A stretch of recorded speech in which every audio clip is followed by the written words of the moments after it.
Hello दोस्तों, मैं हूँ शशि तिवारी। मेरे यूट्यूब में आप लोगों का स्वागत है। आप लोगों को एक सुहाग गीत सुनाने जा रही हूँ जो बड़ा ही दर्द भरा गीत है। सुन करके बताइएगा मेरी सुहाग गीत कैसी है। नदिया के तीर डोली रखाए कहाँ रखाए कहाँ रवा अरे मैया मिलना हम जबले ललनवा अरे मैया मिलना हम जबले ललनवा मैया रोवती हुई है बैठी अंगनवा अरे बैठी अंगनवा अरे बाबा जे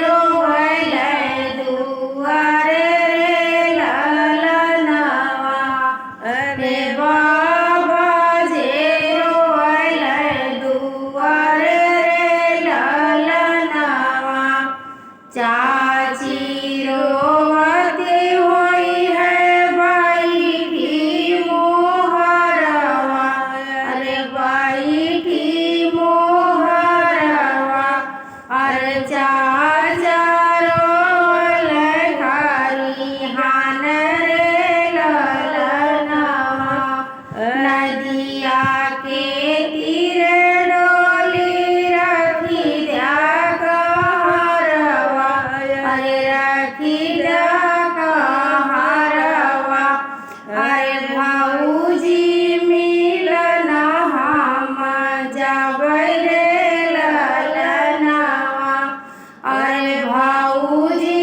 मिलना हम जबले ललनवा डोलिया कई बास धैले रोवै हो वीरना भैया रोवै हो वीरना भैया भाऊजी खड़े मुसुकली रे ललनवा अरे भाऊजी खड़े मुसुकली रे ललनवा जब डोलिया पहुँचे हो ससुर दुआरवा अरे ससुर दुआरवा आई बेटी रोवली धार धार रे ललनवा आई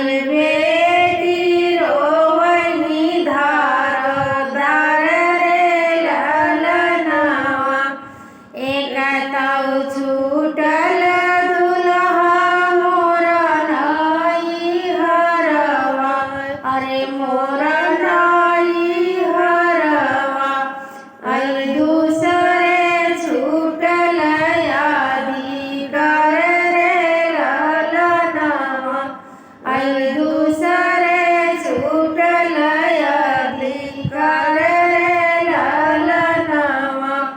धन्यवाद दोस्तों।